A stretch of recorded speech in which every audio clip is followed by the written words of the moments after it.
పార్లమెంట్లో అంటే లోక్సభలో డిఎంకే ఎంపీస్కి యూనియన్ మినిస్టర్ ఆఫ్ ఎడ్యుకేషన్కి మధ్యలో కొంత స్పైర్ నడిచిందండి. అంటే కొంత ఉద్రిక్త వాతావరణం నడిచింది. అసలు ఏంటి దీని గురించి తెలుసుకోవాలంటే ముందు ముఖ్యంగా మనం పిఎం శ్రీ స్కూల్స్ గురించి తెలుసుకోవాలి. దీని గురించే ఇక్కడ పార్లమెంట్లో లోక్సభలో కొంచెం హీటెడ్ డిబేట్ జరిగింది. PM Shri schools. PM Shri అంటే ప్రధానమంత్రి, శ్రీ అంటే స్కూల్స్ ఫర్ రైజింగ్ ఇండియా. ప్రధానమంత్రి schools for rising India. Okay, ఇదొక సెంట్రల్ స్పాన్సర్డ్ స్కీమ్. ఇదొక సెంట్రల్ స్పాన్సర్డ్ స్కీమ్. ఓకే, ఈ ఇనిషియేటివ్ను లాంచ్ చేసింది గవర్నమెంట్ ఆఫ్ ఇండియా. అసలు ఆబ్జెక్టివ్ ఏంటి అంటే ప్రజెంట్ ఎగ్జిస్టింగ్ ఉన్నటువంటి స్కూల్స్ ఉన్నాయి కదా స్టేట్స్లో, వాటిని డెవలప్ చేయాలి, అభివృద్ధి చెందించాలి. ఎలా? మోడల్ స్కూల్స్గా, ఒక మోడల్గా ఉండాలన్నమాట ఆ స్కూల్స్. మోడల్ స్కూల్స్గా డెవలప్ చెందించడం ఎగ్జిస్టింగ్ స్కూల్స్ని, అది దీని యొక్క లక్ష్యం. ఈ మోడల్ స్కూల్స్గా అవ్వటం వల్ల ఉపయోగం ఏంటి అంటే క్వాలిటీ ఎడ్యుకేషన్ని ప్రొవైడ్ చేయొచ్చండి. సో ఈ మోడల్ స్కూల్స్గా ఉండటం వల్ల క్వాలిటీ ఎడ్యుకేషన్ని ప్రొవైడ్ చేయొచ్చు. మనం ప్రొవైడ్ చేయొచ్చు. సో అదర్ స్కూల్స్కి ఇది ఎగ్జాంపుల్గా మారుతుంది, ఒక మోడల్గా మారుతుంది అనమాట.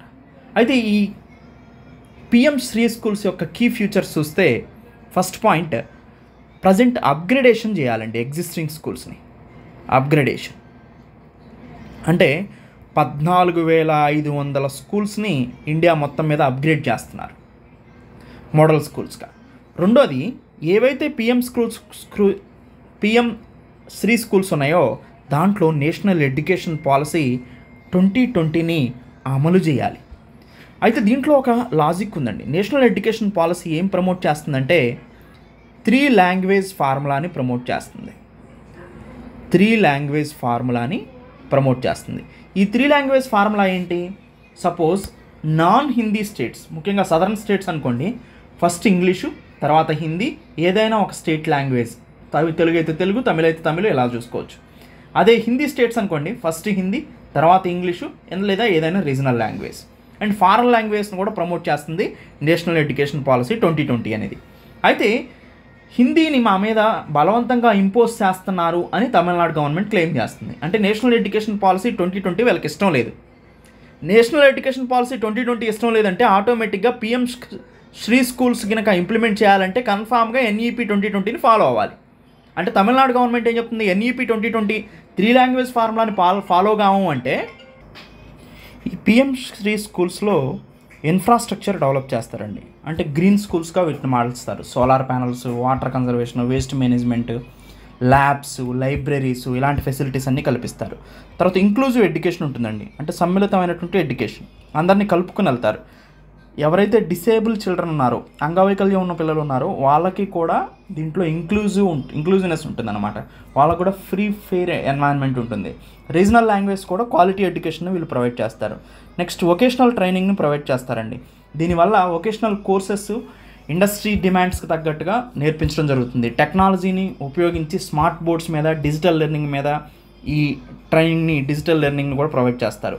తర్వాత సెలక్షన్ ఆఫ్ స్కూల్స్ కూడా డిపెండ్ అయి ఉంటుంది సెంట్రల్ గవర్నమెంట్ మీద. అయితే ఫండింగ్ వచ్చేసి 60-40 సెంట్రల్ గవర్నమెంట్ 60 ఇస్తుంది, 40 రూపీస్ స్టేట్ గవర్నమెంట్ పే చేయాల్సి ఉంటుంది మోస్ట్ స్టేట్లో. నార్త్ ఈస్టర్న్ స్టేట్ అయితే 90:10. తర్వాత యూనియన్ టెరిటరీస్కి అయితే 100% ఫండింగ్ సెంట్రల్ గవర్నమెంటే చేస్తుంది అనమాట. అయితే ఇక ఒక మోస్ట్ ఇంపార్టెంట్ పాయింట్ ఏంటంటే తమిళనాడు రిజెక్ట్ చేయడానికి 3 లాంగ్వేజ్ ఫార్ములా రిజెక్ట్ చేస్తుందంటే ఎన్ఈపీని రిజెక్ట్ చేస్తుంది, నేషనల్ ఎడ్యుకేషన్ పాలసీని. ఎన్ఈపీని రిజెక్ట్ చేస్తుందంటే ఆటోమేటిక్గా పిఎం శ్రీ స్కూల్స్ని రిజెక్ట్ చేస్తున్నట్టు. ఇది మొత్తం టోటల్గా జరిగినటువంటి విషయం. నీలగిరి కొండల్లో మనకి ఒక ట్రైబ్ ఉన్నారండి. వీరి పేరు బడగాస్. తెలుగులో మనం వీరిని బడగలు అంటారు, బడగాస్. వీళ్ళు నీలగిరి హిల్స్లో ఉంటారు. వీళ్ళని నీలగిరి బడగాస్ అంటారనమాట. అంటే వీళ్ళు ఒక రీజనల్ ట్రైబ్, స్థానిక తెగ నీలగిరి కొండల్లో. వీరి యొక్క భాష ఏంటంటే బడగ భాష, బడగ లాంగ్వేజ్ వీళ్ళది. సాంస్కృతిక సాంప్రదాయాలు, ఆచారాలు వీళ్ళకుంటాయి. అసలు వీళ్ళ యొక్క విశిష్టత ఏంటి అంటే, స్పెషాలిటీ ఏంటి వీళ్ళంటే, వీళ్ళు ముఖ్యంగా అగ్రికల్చర్, వ్యవసాయాన్ని చేస్తారండి. వీళ్ళు ముఖ్యంగా టీని, కాఫీ, కూరగాయలు లాంటివి పండిస్తూ ఉంటారు. వీరు నృత్యం చేస్తారు, సంగీతం చేస్తారు, అండ్ పండుగలు కూడా వీళ్ళకుంటాయి. అయితే వీళ్ళు చేసుకునేటువంటి పండుగలో ఒక ముఖ్యమైనది జడయ స్వామి పండుగ. జడయ స్వామి పండుగ, జడయ స్వామి ఫెస్టివల్ని వీళ్ళు జరుపుకుంటారు. ఇది ఏంటి అంటే బడగా కమ్యూనిటీ జరుపుకునేటువంటి ఒక హిందూ ఫెస్టివల్ అండి, ఒక హిందూ ఫెస్టివల్ ఇది. సో తమ గ్రామాలకి రక్షక దేవుడుగా, ప్రొటెక్టర్ గాడ్గా జడయ స్వామిని వీళ్ళు కొలుస్తూ ఉంటారన్నమాట. ముఖ్యంగా ఏ గ్రామంలో దీన్ని ఎక్కువగా జరుపుకుంటారంటే, నీలగిరి హిల్స్లో కోటగిరి అనేది ఉందండి. నీలగిరి హిల్స్లో కోటగిరి అనే ఒక ప్రాంతం ఉంది. ఈ కోటగిరిలో జక్కనరామ్ అనే ఒక గ్రామం ఉంది. ఇక్కడ ఈ బడగ సాంప్రదాయానికి ఇది ప్రసిద్ధి చెందినటువంటి గ్రామంగా చెప్పుకుంటారు. తర్వాత సాంస్కృతిక ప్రాముఖ్యత ఏంటి అంటే, కల్చరల్ ఇంపార్టెన్స్ ఏంటి అంటే, ఇది బడగల యొక్క పూర్వీక గ్రామం అన్నమాట. సో ఓల్డ్ విలేజ్ ఇది. ఇక్కడ ఇంకొకటి ఉంది, ఫైర్ వాక్ అనేది ఎక్కువగా చేస్తూ ఉంటారండి ఈ ఫెస్టివల్లో. ఫైర్ వాక్ అంటే నిప్పుల మీద నడుస్తూ ఉంటారనమాట. ఇది ఒక ఆధ్యాత్మిక భక్తికి సంబంధించినటువంటి పూజా కార్యక్రమంగా దీన్ని చెప్పొచ్చు. సో నిప్పుల మీద నడుస్తారు ఇది. సో దీని మొత్తం మీద వీళ్ళెవరు అంటే, సింపుల్గా మనం ఏం చెప్తామండి, వీళ్ళెవరు అంటే నీలగిరి బడగాస్. వీళ్ళు జరుపుకునే ఫెస్టివల్ ఏంటి, జడయ స్వామి ఫెస్టివల్, జడయ స్వామి పండుగ. సో దీన్ని 8 గ్రామాల నుంచి వచ్చేటువంటి ప్రజలు ఊరేగింపుగా వచ్చి జరుపుకుంటారు. దీంట్లో ప్రాముఖ్యత ఏంటంటే ఫైర్ వాక్, నిప్పుల మీద నడుస్తారండి. ఇది ఏ గ్రామంలో జరుపుకుంటారంటే జక్కన్రామ్ గ్రామంలో జరుపుకుంటారు. ఇది ఎక్కడికి దగ్గరగా ఉందంటే కోటగిరికి దగ్గరగా ఉంది, నీలగిరి జిల్లాల్లో. సో ఇది ఈ ఫెస్టివల్ గురించి మనకి సొసైటీ అండ్ కల్చర్కి సంబంధించినటువంటి ఇంపార్టెంట్ టాపిక్ ఇది. ఇది యూనివర్సిటీ వైస్ ఛాన్సలర్కి సంబంధించినటువంటి ఆర్టికల్ అండి. ఈ ఆర్టికల్ ఏం డిస్కస్ చేస్తుందంటే, యూనివర్సిటీ గ్రాంట్స్ కమిషన్ అనేది వీసీస్ని అపాయింట్ చేయడానికి ఒక సెట్ ఆఫ్ న్యూ రూల్స్ని ఇంట్రడ్యూస్ చేయడం జరిగింది. ఆ సందర్భంలో ఇండియన్ యూనివర్సిటీస్లో వీసీస్ అపాయింట్మెంట్లో ఏం జరుగుతుంది, కొన్ని కన్సర్న్స్ ఏంటో ఒకసారి చూస్తే మనకు అర్థమవుతుంది అనమాట. యూజీసీ ఏం చెప్తుందంటే, స్టేట్ గవర్నమెంట్స్ పొలిటిసైజ్ చేస్తున్నాయి వీసీస్ని అపాయింట్ చేయటంలో. అందుకని స్టేట్ గవర్నమెంట్ యొక్క రోల్ని వీసీస్ అపాయింట్మెంట్స్లో రిడ్యూస్ చేయాలి అనేది ప్రైమరీగా మనకు కనిపిస్తుంది అనమాట. సెలక్షన్ కమిటీలో ఎవరెవరు ఉండాలని చెప్తుందంటే, హైలీ క్వాలిఫైడ్ ఇండివిజువల్స్ ఉండాలి. అంటే ఫార్మర్ వీసీస్ ఉండాలి. తర్వాత యూనివర్సిటీ ఛాన్సలర్ చూస్ చేసినటువంటి ఫార్మర్ వీసీస్ ఉండాలి. తర్వాత యూనివర్సిటీ ఎగ్జిక్యూటివ్ బాడీ ఉండాలి. ఇలా కొన్ని నామ్స్ని యూజీసీ చెప్పడం జరిగిందనమాట. అయితే పాసిబుల్ సొల్యూషన్స్ని కనుక మనం గమనించినట్లయితే, స్టేట్ గవర్నమెంట్ అనేది యూనివర్సిటీ రిప్రజెంటేటివ్స్ని చూస్ చేసుకోవాలి. అంటే గవర్నమెంట్ అఫీషియల్స్ కాకుండా ఇండిపెండెంట్ అకాడమిక్ యాక్సెప్ట్ ఉన్నటువంటి పర్సన్స్ని స్టేట్ గవర్నమెంట్ యూనివర్సిటీ రిప్రజెంటేషన్ కోసం చూసుకోవాలి. దాంతోపాటు స్టేట్ గవర్నమెంట్ 1 మెంబర్ని సెలక్షన్ కమిటీకి వీసీని సెలెక్ట్ చేస్తూ ఉంటే, మొత్తం స్టేట్ గవర్నమెంటే కాకుండా ఒక నెంబర్ని స్టేట్ గవర్నమెంట్ నుంచి వీసీస్ని అపాయింట్ చేయడానికి ఒక మెంబర్స్ని అయితే నామినేట్ చేయాలి సెలక్షన్ కమిటీకి స్టేట్ గవర్నమెంట్. సో ఈ ఒక పాసిబుల్ సొల్యూషన్స్. తర్వాత ఇంకొక ముఖ్యమైనటువంటి పాయింట్ ఏంటంటే, యూనివర్సిటీ గ్రాంట్ కమిషన్ ఏం చెప్పిందంటే, ప్రస్తుతం వీసీస్ని ఎలా సెలెక్ట్ చేస్తున్నారంటండి, ఆ యూనివర్సిటీలో ప్రొఫెసరో లేదా వేరే యూనివర్సిటీలో ప్రొఫెసర్నో తీసుకొచ్చి ఇక్కడ వీసీగా అపాయింట్ చేస్తున్నారు. కానీ వీసీస్కి ఓన్లీ ప్రొఫెసర్స్కే లిమిట్ అయి ఉండకూడదు. ఇవి ఇన్నోవేటివ్గా, అడాప్టివ్గా, టెక్నాలజీ పరంగా, అకాడమిక్ ఎక్సలెన్స్ పరంగా అనేక రంగాల్లో ప్రతిభ ఉన్న వాళ్ళని వీసీగా అపాయింట్ చేయాలి. కానీ ఓన్లీ ప్రొఫెసర్గా ఎక్స్పీరియన్స్ ఉందని అతన్ని తీసుకొచ్చి వీసీగా అపాయింట్ చేయడానికి లేదు అనే నామ్స్ని యూజీసీ కొత్తగా తెరపైకి తీసుకొచ్చింది. అంటే లీడర్షిప్ క్వాలిటీస్ని పెంచడమే ముఖ్యంగా ఈ చేంజెస్ యొక్క ముఖ్య ఉద్దేశంగా మనకు కనిపిస్తుంది అనమాట. అంటే మోడర్న్ యూనివర్సిటీస్లో విజన్ కావాలి, కమ్యూనికేషన్ స్కిల్స్ కావాలి, టీం వర్క్ కావాలి, ఇంటర్నేషనల్ రికగ్నైజేషన్ కావాలి, ఇవన్నీ ఉండాలన్నమాట. Innovative, adaptability and business mind, ఇవన్నీ కూడా అకాడమిక్ ఎక్సలెన్స్, ఇవన్నీ కూడా కలిసి కట్టుగా ఉండాలి. ఓన్లీ అకాడమిక్ ప్రొఫెసర్ మాత్రమే సరిపోడు వీసీకి అనేది చేంజ్ ఉండాల్సిన అవసరం. ముఖ్యంగా యూజీసీ చెప్పింది మాత్రం ఇదే, ప్రొఫెసర్ని కాదు మిగతా అంటే పబ్లిక్ పాలసీలో, ఇండస్ట్రీలో, గవర్నమెంట్లో, ఆర్ట్స్లో, స్పోర్ట్స్లో, వీటన్నిటిలో కూడా రాణించేటువంటి వీసీని అపాయింట్ చేయాలి అనేదే so UGC, university grant commission చెప్తుంది. సో ఇదే పాయింట్స్ని వీసీ సెలక్షన్ కమిషన్కి సంబంధించి ఇదే పాయింట్స్ని సో ఈ ఎడిటోరియల్ డిస్కస్ చేసిందండి. ఈ ఎడిటోరియల్ దేని గురించి మాట్లాడుతుందంటే ఇండియా యుఎస్ రిలేషన్స్ గురించి మాట్లాడుతుంది. ఇండియా యుఎస్ ట్రేడ్లో ముఖ్యమైన పాయింట్ ఏంటంటే India US bilateral trade agreement, అంటే రెండు దేశాలు కలిసి బైలేటరల్ ట్రేడ్ అగ్రిమెంట్ కుదిరించుకోబోతున్నాయి అనుకోండి. ఈ బైలేటరల్ ట్రేడ్ అగ్రిమెంట్ ఎలా ఉండాలంటే డబ్ల్యూటీఓ రూల్స్ని, నామ్స్ని కూడా సాటిస్ఫై చేయాలి అనేదే ఈ ఎడిటోరియల్ యొక్క సారాంశం. అసలు ఏం జరిగింది అని చూస్తే Feb 13, 2025న ఇండియా యుఎస్ అనౌన్స్ చేసినాయి. ఏమైనా అనౌన్స్ చేసినాయి? ట్రేడ్ అగ్రిమెంట్ని నెగోషియేట్ చేస్తున్నాం, ఈ ఎండ్ ఆఫ్ ది ఇయర్కి ట్రేడ్ అగ్రిమెంట్ని సో కంప్లీట్ చేస్తాం అనే ఉద్దేశంలో అనౌన్స్మెంట్ అనేది ఇవ్వటం జరిగింది. అయితే ఎంతవరకు ఈ బైలేటరల్ ట్రేడ్ అగ్రిమెంట్ అనేది వరల్డ్ ట్రేడ్ ఆర్గనైజేషన్స్ లా ఫాలో అవుతుంది అని మనం చూస్తే డబ్ల్యూటీఓ యొక్క గ్లోబల్ ట్రేడ్ రూల్స్ చూస్తే అండి అసలు మోస్ట్ ఇంపార్టెంట్ ప్రిన్సిపల్ ఏంటంటే మోస్ట్ ఫేవర్డ్ నేషన్ రూల్ అండి. అంటే ఏంటి, ఏ కంట్రీస్ని కూడా డిస్క్రిమినేట్ చేయకూడదు మనం. సో డబ్ల్యూటీఓ కంప్లైంట్స్లో మోస్ట్ ఇంపార్టెంట్ ఏంటండి, మోస్ట్ ఫేవర్డ్ నేషన్ మాట్లాడాం ఆల్రెడీ. ఈ మోస్ట్ ఫేవర్డ్ నేషన్ ప్రిన్సిపల్ ఎలా వర్క్ అవుతుందో చూస్తే ఒకసారి ఎగ్జాంపుల్ చూద్దాం. సపోజ్ ఇండియా తీసుకున్నాం అనుకోండి. ఇండియా తీసుకుంటే యునైటెడ్ స్టేట్స్ ఆఫ్ అమెరికాతో ఇండియా కనుక బైలేటరల్ ట్రేడ్ అగ్రిమెంట్ కుదుర్చుకుందనుకోండి. సో అప్పుడు మోస్ట్ ఫేవర్డ్ నేషన్ ప్రకారం ఇండియా ఏం చేస్తుందంటే యుఎస్ఏకి సంబంధించినటువంటి హార్లీ డేవిడ్సన్ బైక్ మీద ఇంతకుముందు 100% ట్యాక్స్ వేసేది దాన్ని 15కి తగ్గించింది అనుకోండి.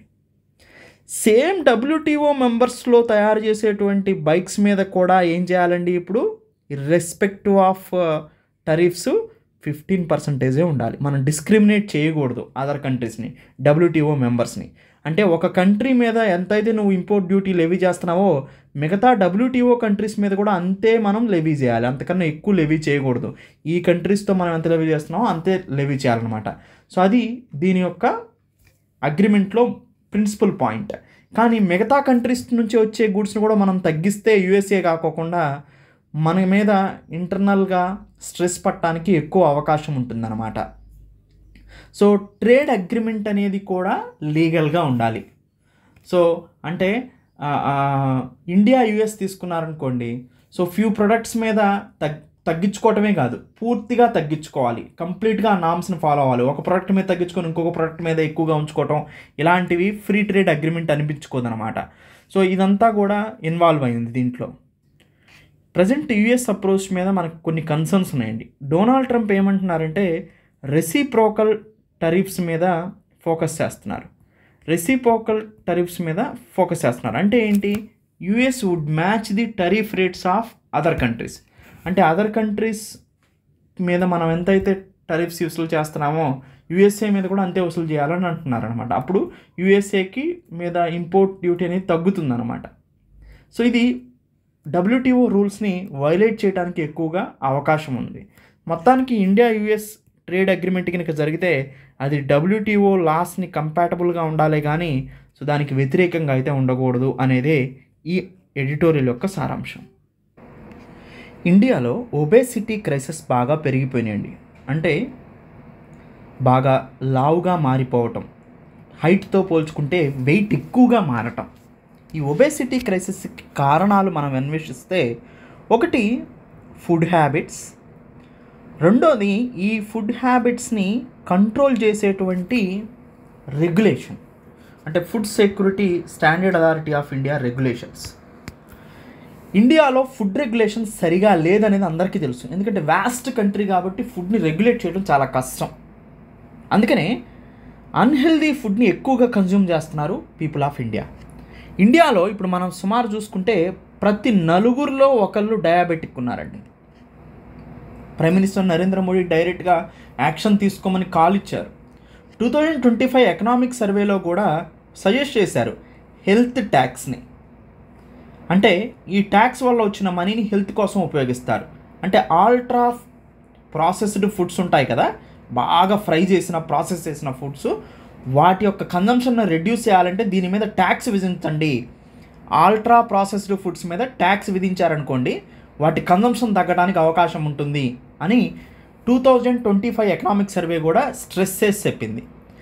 మొత్తానికి మనం గమనించినట్లయితే ఇండియాలో ఫుడ్ రెగ్యులేషన్ అనేది, ఆహార నియంత్రణ అనేది ఎలా ఉంది?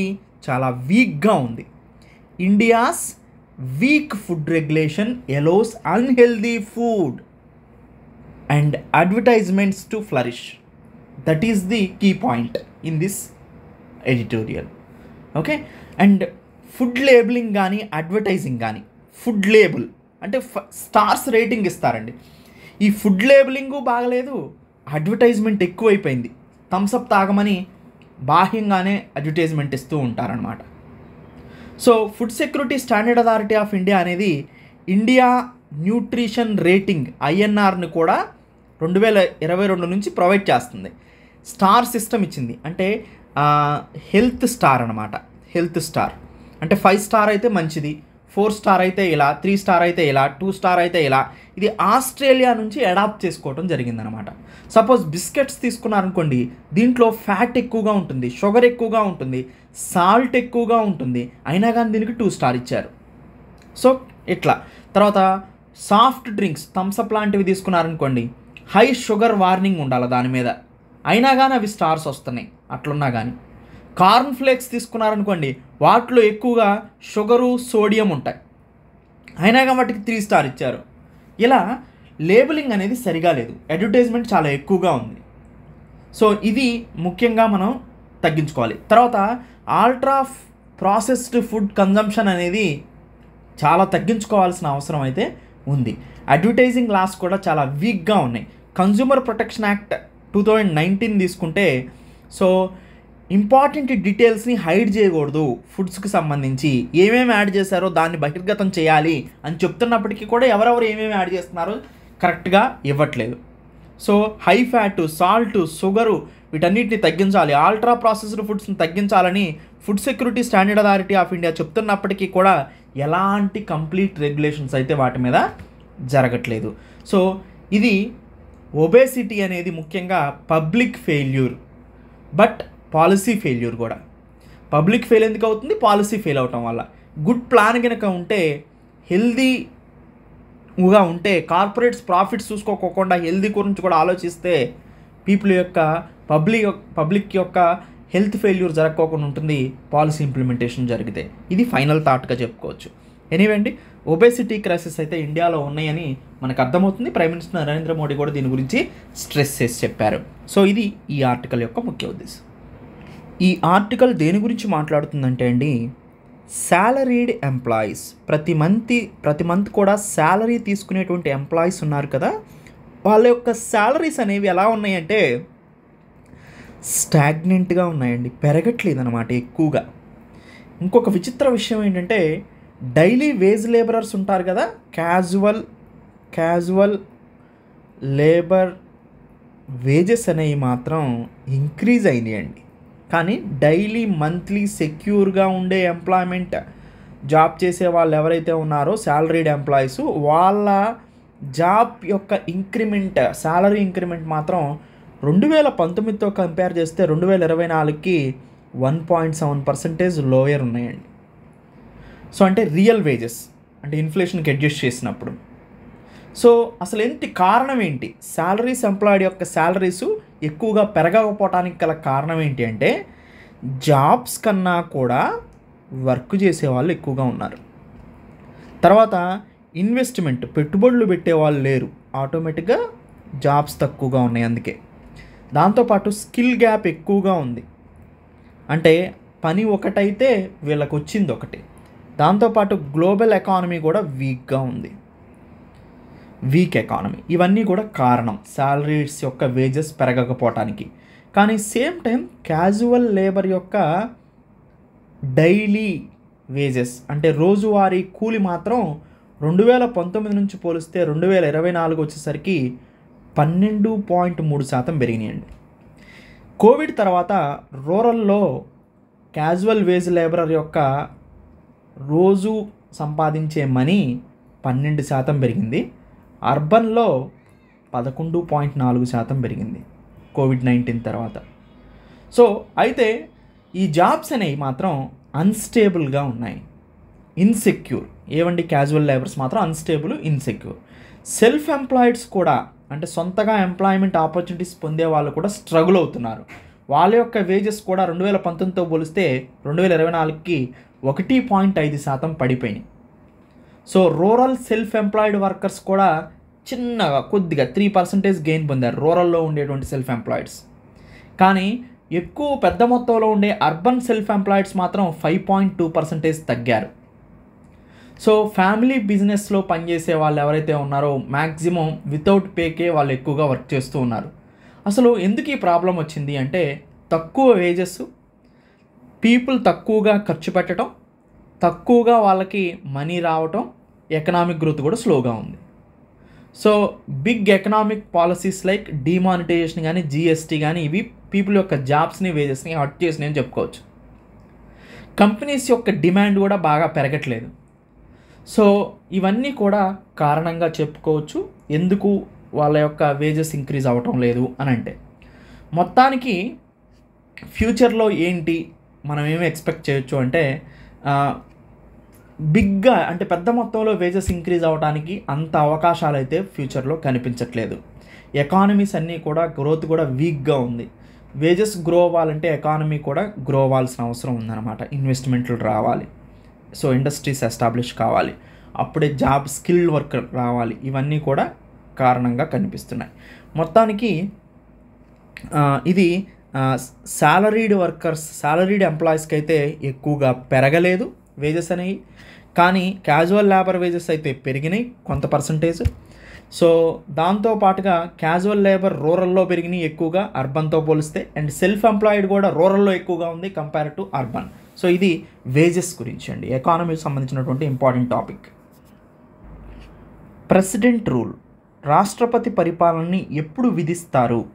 ఆర్టికల్ అధికరణ 356 356 ఇండియన్ కాన్స్టిట్యూషన్ ప్రకారం, భారత రాజ్యాంగం ప్రకారం ప్రెసిడెంట్ రూల్ రాష్ట్రపతి పాలనని విధించవచ్చు అని చెప్పింది.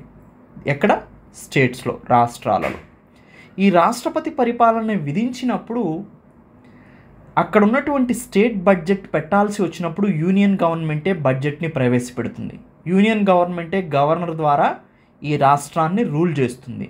ఎలాంటి సందర్భంలో రాష్ట్రపతి పరిపాలన విధిస్తారు అంటే, ఒకటి స్టేట్ గవర్నమెంట్ అంటే లా అండ్ ఆర్డర్ని మెయింటైన్ చేయలేకపోయినప్పుడు, the state government is unable to maintain law and order, that is the first situation. Second situation, no political party can form a government.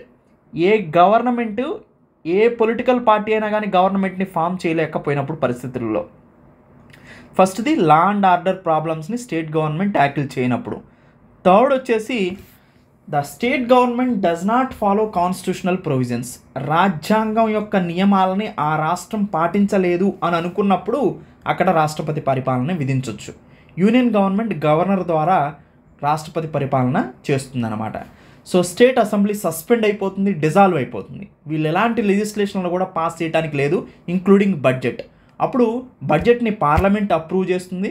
So ఫండ్స్ని governor administrator చేయటం జరుగుతుందన్నమాట. ఎలాంటి new policies కూడా తీసుకోకూడదు. ఇది president rule గురించి.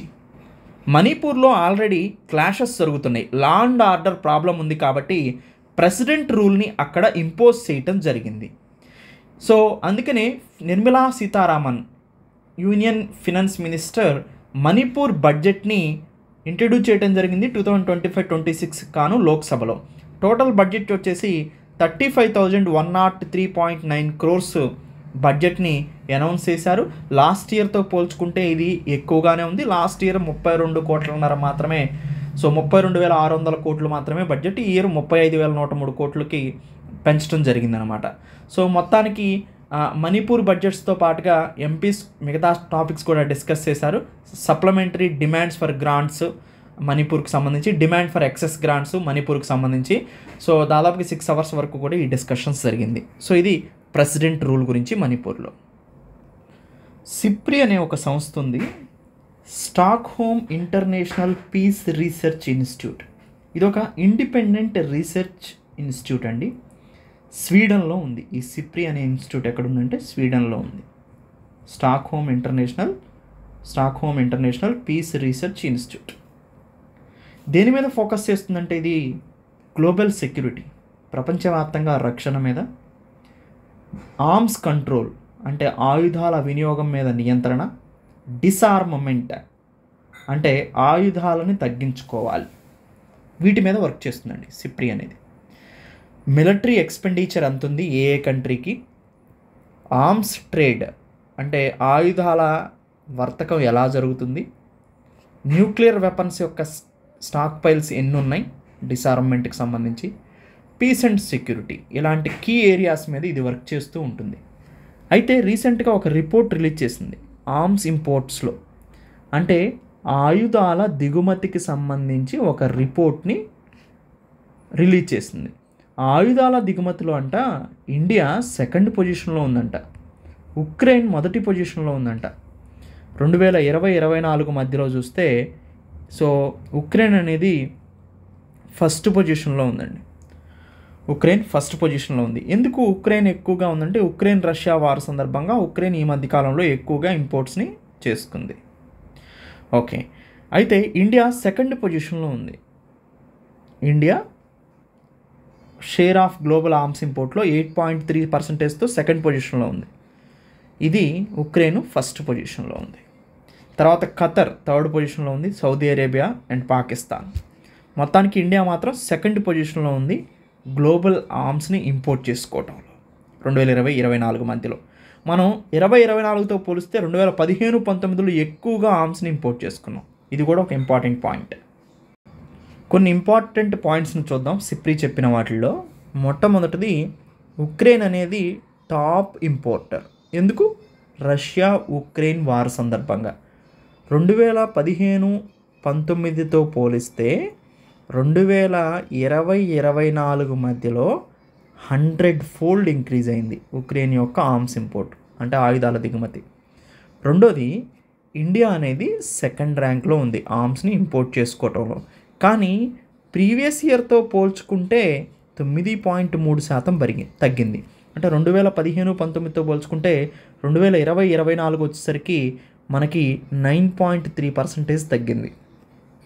Third point ఏంటంటే Russia అనేది ఇండియాకి ఆయుధాలు సప్లై చేయటంలో బిగ్గెస్ట్ సప్లయర్. కానీ 2015-19లో 55% మనకి షేర్ ఉండేది రష్యా నుంచి. అది 2020-24 వచ్చేసరికి 36% పడిపోయింది. అంటే రష్యా నుంచి మనం ఆర్మ్స్ ఇంపోర్ట్స్ని కొంచెం తగ్గించుకున్నాం రీసెంట్ డేస్లో. కానీ ఇండియాకి ఆర్మ్స్ని ఇంపోర్ట్ చేస్తూ మేజర్ ఆర్మ్స్ సప్లైగా ఉంది ఎవరంటే ఫ్రాన్స్. రీసెంట్గా ఫ్రాన్స్ ఎక్కువగా ఆర్మ్స్ని సప్లై చేస్తుంది. ఫ్రెంచ్ చేసే ఎక్స్పోర్ట్స్లో 28% ఇండియాకే ఎక్స్పోర్ట్ చేస్తుంది. దాంతోపాటు చైనా టాప్ ఇంపోర్టింగ్లో లేదు, ఎందుకంటే చైనా అనేది డొమెస్టిక్ డిఫెన్స్ ఇండస్ట్రీని సపోర్ట్ చేస్తూ ఉంది. మనం కూడా ఇలాంటి ప్రయోగాలు చేయాల్సిన అవసరం అయితే ఉంది. తర్వాత పాకిస్తాన్ యొక్క ఆయుధాల ఇంపోర్ట్ అనేది 61% పెరిగింది. దీంట్లో ఎక్కువగా చైనా నుంచే 81% పాకిస్తాన్ కొనుగోలు చేస్తుంది. యుఎస్ మొత్తం మీద చూస్తే గ్లోబల్ ఆర్మ్స్ ఎక్స్పోర్టర్లో 43%తో 1st పొజిషన్లో ఉంది. నెక్స్ట్ ఫ్రాన్స్ 2nd పొజిషన్లో ఉంది. థర్డ్ రష్యా 3rd పొజిషన్లో ఉంది. తర్వాత యూరోపియన్ కంట్రీస్ చూస్తే European countries Ukraine Russia war సందర్భంగా ఆయుధాల ఇంపోర్ట్స్లో 155% సర్జు మనకు కనిపించిందనమాట. ఫ్రాన్స్ నుంచి మనం ఎక్కువగా ఆర్మ్స్ డీల్స్ చూస్తే రాఫెల్ ఫైటర్ జెట్స్ని 36ని పర్చేజ్ చేసాం, 6 స్కార్పిన్ క్లాస్ సబ్మెరైన్స్ని పర్చేజ్ చేసాం. తర్వాత వచ్చే రోజుల్లో 26 మోర్ రాఫెల్ ఎంజెట్స్ని మనం పర్చేజ్ చేయబోతున్నాం. దాంతోపాటు 3 మోర్ సబ్మెరైన్స్ని పర్చేజ్ చేయబోతున్నాం ఫ్రాన్స్ నుంచి. సో ఇది ఫ్రాన్స్ నుంచి మనం ఎక్కువగా ఆర్మ్స్ తెచ్చుకోవడానికి గల కారణం ఇదే అనమాట. సో గ్లోబల్ ట్రెండ్స్ కనుక ఆర్మ్స్ ట్రేడ్లో చూస్తే వరల్డ్ వైడ్గా స్టేబుల్గా ఉంది. తర్వాత ఉక్రెయిన్కి 35 కంట్రీస్ వెపన్స్ని సప్లై చేసినాయండి 2022 నుంచి. ఇటలీ అనేది 6th ప్లేస్కి వచ్చింది. ఆర్మ్స్ని ఎక్స్పోర్ట్ చేయడంలో ఇటలీ కూడా టాప్ పొజిషన్కి వచ్చింది, 6th ప్లేస్కి వచ్చింది. మొత్తం షేర్లో 4.8% షేర్ ఇటలీకి ఉందన్నమాట. సో మొత్తానికి ఇండియా అనేది మేజర్ వెపన్స్ని బై చేస్తుంది. కానీ రష్యా మీద కొంత డిపెండెన్సీని తగ్గించుకుంది, కానీ ఫ్రాన్స్ మీద డిపెండెన్సీ ఇంక్రీజ్ అవుతూ ఉంది. దాంతో పోల్చుకుంటే యుఎస్ఏ అనేది వరల్డ్లోనే అతిపెద్ద ఆయుధాల ఎగుమతికి సంబంధించినటువంటి కంట్రీ. యూరోపియన్ కంట్రీస్ కూడా ర్యాపిడ్గా ఇంక్రీజ్ అవుతున్నాయి. సో రష్యా నుంచి వచ్చినటువంటి థ్రెట్స్ని కారణంగా మొత్తానికి ఇది సిప్రి ఇచ్చినటువంటి ఇంపార్టెంట్ రిపోర్ట్. ఇండియా అనేది 2nd లార్జెస్ట్ ఆర్మ్స్ ఇంపోర్టర్గా ఇండియా అనేది నిలుస్తుంది. కానీ కంపేర్ టు పోయిన సంవత్సరం ఈ సంవత్సరం అయితే కొంచెం తగ్గిందని చెప్పుకోవచ్చు. బ్రహ్మాస్ మిసైల్ మనందరికీ తెలుసు వరల్డ్లోనే best supersonic cruise missile అనమాట ఇది. ఈ బ్రహ్మాస్ మిసైల్ అనేది బ్రహ్మపుత్ర నది అండ్ మాస్కోవా నది, Russia and India. So Moskva నదిలో నుంచి MOS అండ్ బ్రహ్మపుత్రలో నుంచి BRAH తీసి బ్రహ్మాస్ అనే మిసైల్ని తయారు చేశారు. ఇది బ్రహ్మాస్ ఏరోస్పేస్ దీన్ని డిజైన్ చేస్తుంది. ఇది ఒక జాయింట్ వెంచర్ ఇండియా అండ్ రష్యాకి సంబంధించింది. ఈ బ్రహ్మాస్ అనేది సౌండ్ వేవ్ స్పీడ్తో వెళ్తుంది. దీన్ని క్రూజ్ మిసైల్ అంటారు. వరల్డ్లోనే best supersonic cruise missile అనమాట ఇది. అయితే దీన్ని అమ్మటానికి యాక్చువల్గా బోత్ బ్రహ్మాస్ ఏరోస్పేస్ అనేది రెడీ అయింది. సో 2023లో ఒక అనౌన్స్మెంట్ ఏం చేసిందంటే ఇండోనేషియా కొనడానికి దగ్గరగా ఉంది, అడ్వాన్స్ స్టేజ్లో ఉందని. దాని ద్వారా $200 మిలియన్ నుంచి $350 మిలియన్ వరకు కూడా మనీని ఈ డీల్ ద్వారా సమకూర్చవచ్చు అని అనుకుంది. కానీ ఇండోనేషియా ఏం స్టేట్మెంట్ ఇచ్చిందంటే సో మేము ఇంకా కన్సిడర్ చేస్తున్నాం, పర్చేజ్ చేయాలో లేదో అని చెప్పిందనమాట. ఈ సందర్భంలో మనం బ్రహ్మాస్ మిసైల్ గురించి మాట్లాడుకుంటున్నాం. బ్రహ్మోస్ మిసైల్ అనేది సూపర్ సోనిక్ క్రూజ్ మిసైల్ అండి. ఇది సౌండ్ వేవ్ స్పీడ్ అప్రాక్సిమేట్గా మ్యాక్లో కొలుస్తారు. మ్యాక్ 2.8 నుంచి మ్యాక్ 3.0 వరకు కూడా, అంటే శబ్దం కంటే కూడా 3 రెట్లు వేగంగా ఇది ప్రయాణించగలుగుతుంది. సో లక్ష్యాన్ని ఖచ్చితత్వంతో ఇది తాగగలుగుతుంది అనమాట. సుమారు 200 నుంచి 300 గ్రాముల పేలోడ్ని ఇది మోసుకెళ్లే సామర్థ్యం కలిగి ఉంటుంది, వార్ హెడ్ని. సో ఇది మల్టిపుల్ ప్లాట్ఫామ్స్ నుంచి దీన్ని మనం ఉపయోగించవచ్చు. లైక్ సర్ఫేస్ భూభాగం, తర్వాత సముద్రం, తర్వాత ఎయిర్ అంటే గాలిలో నుంచి, అండ్ సబ్మెరైన్స్ జలంతర్గామి నుండి కూడా దీన్ని ప్రయోగించగలుగుతాం అనమాట. బ్రహ్మాస్లో ముఖ్యంగా 3 వేరియంట్లు ఉన్నాయండి. ఒకటి బ్రహ్మాస్ ఏ, ఇది సుఖోయ్ 30 MKI వంటి యుద్ధ విమానాల కోసం దీన్ని తయారు చేశారు, అంటే యుద్ధ విమానాల నుంచి ప్రయోగించడానికి బ్రహ్మాస్ ఏ.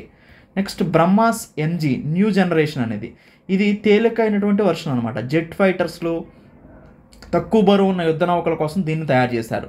మూడోది వచ్చేసి బ్రహ్మాస్ 2, ఇది హైపర్సోనిక్ వర్షన్ అండి. మ్యాక్స్ 7 వేగంతో ఇది వెళ్ళగలుగుతుంది. సో ఇది అభివృద్ధి దశలో ఉంది, డెవలపింగ్ ఫేజ్లో ఉందన్నమాట. సో బ్రహ్మాస్ 1 మాత్రం 299 కిలోమీటర్స్ వెళ్ళగలుగుతుంది అప్రాక్సిమేట్గా.